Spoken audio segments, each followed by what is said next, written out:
Here we are now on Crusaders TV. Time for the Player of the Week. And the Player of the Week for November 18th to 25th is forward Arthur Gordon. Arthur, 3 games last week, road trip down south. Maybe didn't go as planned. You did pick up a victory, though, Sunday against Calgary, but fell to a Drumheller Friday and Brooks Saturday. Overall, just talk about your team's play last weekend.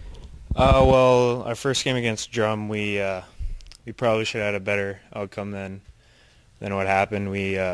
2 minutes left, we get scored on shorthanded, so I mean, nothing we can really do about it now, but that was a tough one.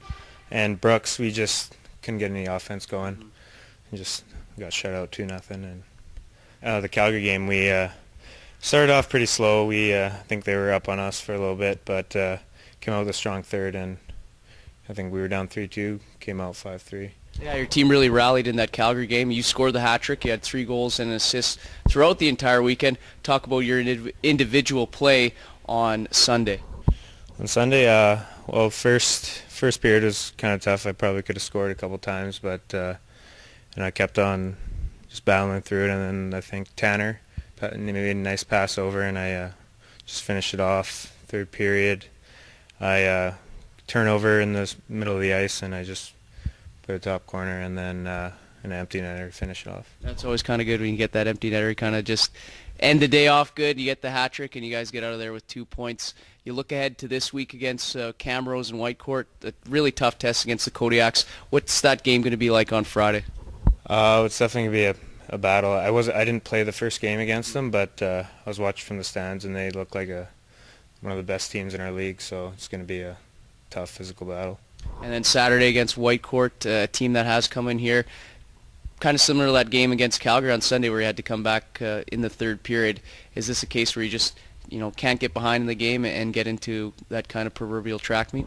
Yeah, definitely. A strong start is definitely what we were going for in that game. I mean, we've had some tough battles against them too, even though they might be lower in the standings, but they're still a good team, so we got to come out strong. And how do you personally carry the play from Sunday into this week? Yeah, I'm just working on scoring on or bearing in all my chances. So, yeah, it's good. And then you look ahead to the rest of the year. It's halfway through this 2014-15 AJHL season. Personally, for you, do you like where you're at statistically and overall your play in general? Yeah, it's definitely been better. I mean, I've had cold streaks, I've had hot streaks, but just working on being more consistent and bearing on more of my chances. And then your team, what do you like about the makeup of your team this year? You guys are really in contention for that second spot, and hey, you're really not out of it of first place till that X is beside the top team's name. And do you guys feel you can get within Spruce Grove? Yeah, for sure. I mean, we're up and down a lot, and we just have to be more consistent. I mean, if we can pull together a good streak coming up here, I mean, yeah, we'll be right in there with Spruce. Hopefully ahead of Lloyd as well. Arthur Gordon, your Player of the Week on Crusaders TV. Crusaders home to Camrose Kodiaks Friday and Whitecourt on Saturday.